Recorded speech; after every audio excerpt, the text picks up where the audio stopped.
जय श्री राम, हर हर महादेव। इस वीडियो में हम बात करेंगे श्रावण माह में पड़ने वाली पहली एकादशी कामिका एकादशी व्रत कथा के बारे में। साल 2024 में कामिका एकादशी का व्रत 31 जुलाई दिन बुधवार को रखा जाएगा तथा इसका पारण गुरुवार को यानी कि 1 अगस्त को किया जाएगा। तो आइए अब हम जान लेते हैं कामिका एकादशी व्रत का क्या महत्व है। ऐसा माना जाता है कि कामिका एकादशी का व्रत करने से अथवा उनकी कथा सुनने से भगवान विष्णु सहित भगवान भोलेनाथ की विशेष कृपा हम पर प्राप्त होती है। साथ ही इस व्रत के करने से व्यक्ति को ब्रह्म हत्या से जो पाप लगता है उस पाप से मुक्ति मिलती है।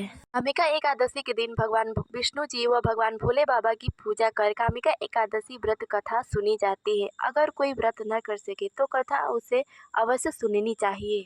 कहा जाता है कि इस कथा के सुनने मात्र से समस्त पुण्यों की फल की प्राप्ति होती है।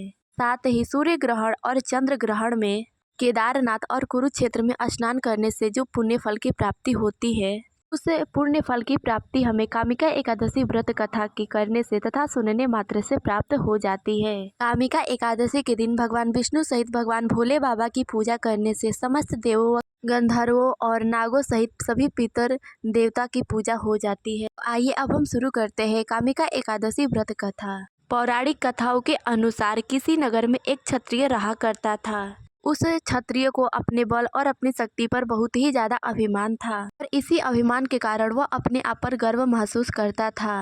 वह भगवान को बहुत ज्यादा मानता था। वह हर दिन भगवान विष्णु की पूजा करता था, उनकी आराधना करता था, उनका जप करता था और वह भगवान विष्णु की आराधना में लीन रहा करता था। लेकिन उसके मन में अभिमान बहुत ज्यादा था। एक दिन किसी महत्वपूर्ण कार्य के लिए वो घर से बाहर निकला। वह क्षत्रिय रास्ते में जा ही रहा था कि उसकी मुलाकात एक ब्राह्मण से हो गई।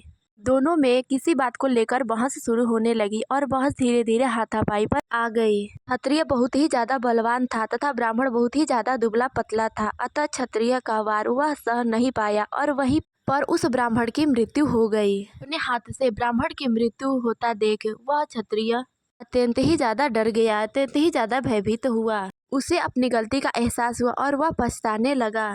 धीरे धीरे यह बात पूरे गांव में आगे की तरफ फैल गई कि क्षत्रिय ने ब्राह्मण को मार दिया है। तभी वह क्षत्रिय पूरे गांव वालों से अपनी गलती के लिए माफी मांगने लगा और वह बोला कि मैं ब्राह्मण का अंतिम संस्कार करना चाहता हूँ, कृपया आप लोग मुझे इसके लिए अनुमति दे। लेकिन गाँव वालों ने उसे ब्राह्मण की अंतिम क्रिया में शामिल होने से मना कर दिया। तब वह ज्ञानी पंडितों के पास गया और उसने अपने पाप के बारे में जानने की इच्छा प्रकट की। तब कुछ महाज्ञानी पंडित ने बताया उसके हाथ से एक ब्राह्मण की हत्या हुई, अतः उस पर ब्रह्म हत्या का दोष लग चुका है। इसीलिए कोई भी तुम्हारे घर ब्राह्मण के 13वीं के दिन भोजन ग्रहण करने नहीं आएगा। तुम्हें इसके लिए प्रायश्चित करना होगा, तभी तुम्हारे ऊपर से ब्रह्म हत्या दोष का पाप खत्म होगा। यह बात सुनकर क्षत्रिय बोला, हे प्रभु, कृपा कर आप मुझे इस पाप से बचने का कोई उपाय बताएं।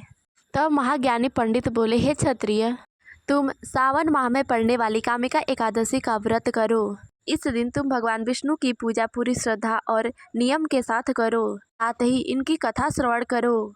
इस एकादशी के दिन ब्राह्मण को भोजन कराओ, उन्हें दान दक्षिणा दो, गरीबों की सहायता करो, तभी तुम्हारे ऊपर से ब्रह्म हत्या दोष का जो पाप है वो समाप्त होगा। तब वह क्षत्रिय सावन माह में पड़ने वाली कामिका एकादशी व्रत किया तथा पूरे नियम और श्रद्धा के साथ भगवान विष्णु की पूजा अर्चना की और अपने कर्मों के लिए उनसे क्षमा मांगा।